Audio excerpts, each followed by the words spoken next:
So I recently finished Yakuza 7's main campaign, and as a result, I now have an ample knowledge of the most recent timeline of events, and I feel more confident talking about the canonicity of Judgment, a spin-off game that's somewhat ambiguous in terms of how it connects to the other Yakuza games, because of the fact that it doesn't really feature any of the Yakuza cast aside from a few NPCs like Mama. Most people don't really consider Judgment as officially canon, especially since it has never been confirmed to be that, but the fact that it takes place in Kamurocho and shares a lot of the same clans and buildings, people haven't been too quick to dismiss the canonicity entirely. Now, I'm more so going to talk about whether or not we can fit this game into the timeline of the Yakuza games, regardless if that was the intention or not. So the most recent entry that predates Judgment would definitely be Yakuza 6, and from us observing the city in Judgment, there is actually a lot of basis for why both games could be connected. I mentioned the fact that they share a lot of the same buildings and shops, with a few renovations here and there, but the most notable area that I want to highlight is Little Asia because, as we all remember, it was burned down during the events of Yakuza 6, and when we look at Judgment, the exact same area, which by the way is still named the same when you open the map,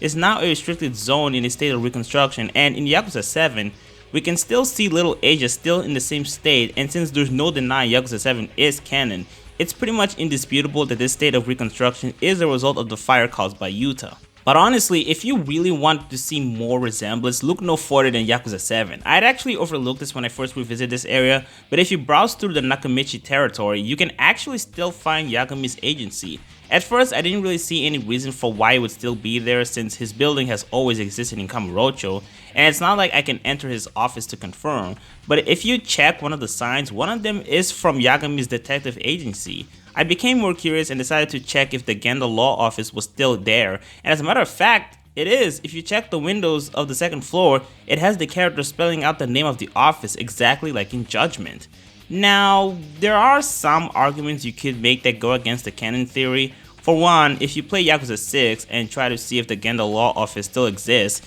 it absolutely doesn't, as it's instead occupied by the long time ago bar, and this is a big deal because this agency has existed since at least 2015, the year Yagami defended Okubo in a murder case, and since Yakuza 6 takes place in 2016, there's no reason for why the agency shouldn't have been established at that point. Now, because Yakuza 6 was made at a time when the developers probably hadn't yet conceived Judgment, I'm willing to write this off as an oversight or at least a retcon. One thing that's a little harder to ignore is the new police establishment, which now takes place at the taxi-free shop called Don Quixote on Showa Street, and its exact shop still exists in Judgment, which would imply that it took less than a year to change from this to this. I guess this is more of a realism problem than an actual contradiction, so on some level I'm willing to overlook this, but if I really have to bring up evidence for why Judgment can't coexist with the other Yakuza games, then I have to talk about the story of Yakuza 7. Now, since this game has just recently been released to the West, I'm going to try my best to avoid spoilers, but what I'm about to talk about next is information that's shared to us at the beginning of the game. If you still feel uneasy about that, that's understandable. All I can really say is that if you've played the game up until the point you transferred cities, you don't have to worry about me spoiling things. Anyway, something really big happened in Kamurocho during the period between Yakuza 6 and 7. There was this campaign called the Kamurocho 3K plan, launched and promoted by Ryo Aoki with the intention of wiping out the Tojo clan from the streets of Tokyo. This succeeded after Masumi Arakawa leaked information that led to the abolishment of the clan, and this resulted in his entire family being transferred to the Omi Alliance, him getting promoted as acting captain, and soon enough, the Omi Alliance dominated Tokyo for good. There are basically no traces of the Tojo clan anywhere in Kamurocho,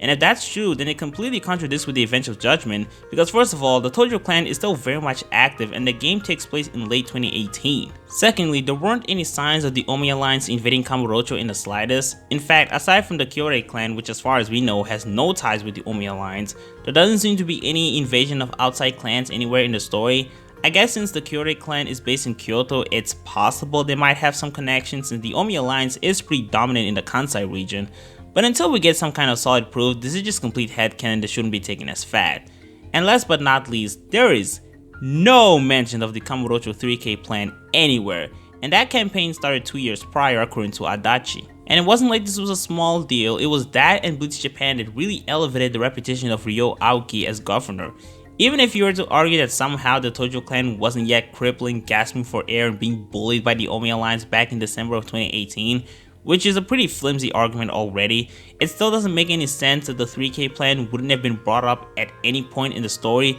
especially when you consider the fact that the main character is a detective, lawyer, is acquainted with prosecutors, and has ties with one of the subsidiaries of the Tojo clan. There is zero reason for why the 3K plan would just simply be ignored for whatever reason. Now, given how the Tojo clan isn't really that talked about in the game, it makes it a bit easier to pull some mental gymnastics in order to make sense of the story in a way that aligns with the timeline of Yakuza 7. But even then, you would have to rely on the vagueness of some of the statements made about both the 3K plan and the Omi invasion, which even then, it falls more in favor with the idea that Judgment would just simply be impossible to coexist with Yakuza 7 and the entire series by proxy. If I had to share my opinion,